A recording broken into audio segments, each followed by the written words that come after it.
Alors il y a enfin, en petit 2 du second 2, les critiques en extériorité. Alors beaucoup plus connues, mais je pense que c'est pas une raison pour ne pas les voir, hein, justement, d'échanger là-dessus. Hein, parce que là, ça y est, j'ai fini mon parcours en intériorité. Donc les critiques en extériorité, avec 4, à mon avis, il y en a au moins 4, sans doute évidemment d'autres, hein, voilà. La première, c'est celle de Marx, la thèse de la religion comme opium du peuple, avec le petit texte, première photocopie. D'ailleurs, j'en ai plus, c'est pas grave. Donc là, les concepts clés du matérialisme dialectique qui conduisent à une critique des effets idéologiques, des effets politiques de l'aliénation. En fait, c'est une critique qui est en partie, on le sait, héritée de Feuerbach, de l'essence du christianisme, qui, à mon sens, bien sûr, reste plus que jamais pertinente aujourd'hui.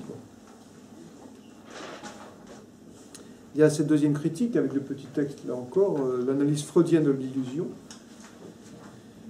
Alors, avec la figure connue, archétypale de Dieu le Père, la nécessité d'une libération de l'humanité à l'égard de la religion et de son processus d'infantilisation de l'humanité.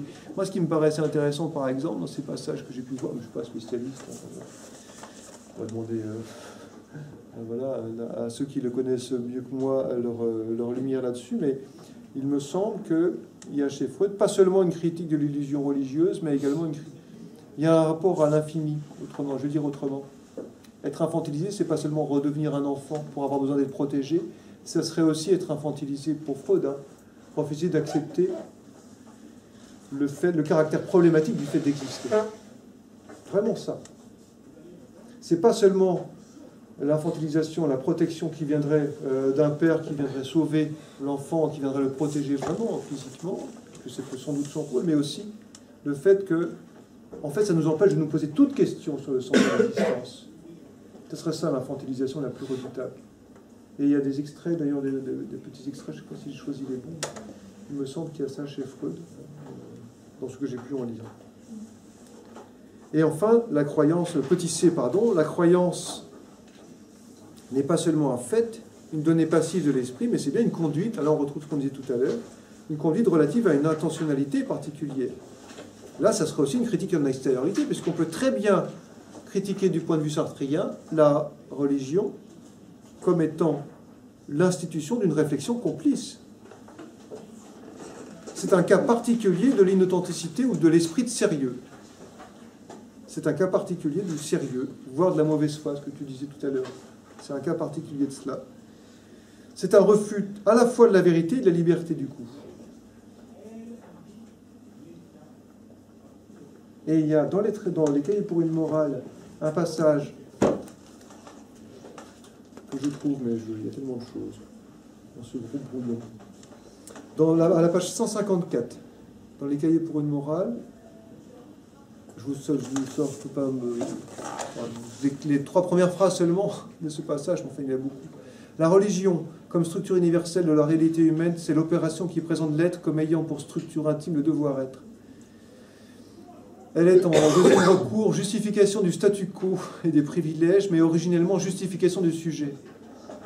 Au sens sartrien, on ne dirait pas, mais pour lui, c'est à peu près ce qu'il peut y avoir de pire, parce que ça relève, s'il le dit par la suite, de l'utilitarisme bourgeois, et ça empêche de débattre de la question des fins. Ça signifie surtout qu'on adopte les fins pour les contrôler. La foi du chrétien est mauvaise foi. Aussi bien la nature même de Dieu empêche de croire. Ça, c'est intéressant.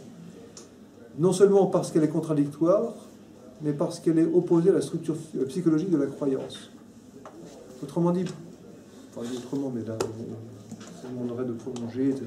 Il faudrait faire que Sartre, ou bien que Freud, ou que Marx, ça serait autre chose. C'est simplement des pistes d'études, c'est tout. Au sens sartrien du terme. Au fond, c'est comme s'il y avait une promesse et une clarté, je le dirai avec mes propres mots, hein, et une garantie dans la foi qui rendrait la foi impure, qui rendrait le fait de croire impur. Et deuxièmement, il y a un trop-plein, une solidité d'être dans l'assurance du croyant qui appartiendrait à la réflexion complice, là, vraiment. C'est le caillou au fond de l'eau de la transcendance de l'ego. C'est vraiment ça. Un, donc, l'assurance, la garantie, qui empêcherait vraiment le fait de s'assurer. Et deuxièmement, le sujet lui-même, du point de vue du sujet lui-même, il existe trop, enfin, il y aura un trop-plein d'être dans la croyance, et l'esprit de sérieux concernerait à la fois l'objet de sa foi, mais le sujet lui-même, en retour. Il y aurait ces deux aspects-là. Et là, c'est une critique en extériorité, certes, parce que là, il n'interroge plus quel effet ça fait de croire, ou qu'est-ce que ça fait d'être croyant, mais vraiment en extériorité. La fonction idéologique, à mon sens d'ailleurs, ce serait une forme, c'est une application ou un sous-ensemble de l'opium du peuple, ou un sous-ensemble de Freud. Ce serait un sous-ensemble de ces deux géants, de ce point de vue. Et enfin, mais là, par manque de compétences, moi je n'ai pas voulu aller sur... Il y a une autre critique, la quatrième, donc Marx, Freud, Sartre et Nietzsche. En tout cas, je n'ai pas voulu aller sur ce terrain-là. Je pourrais en dire que des banalités, peut-être.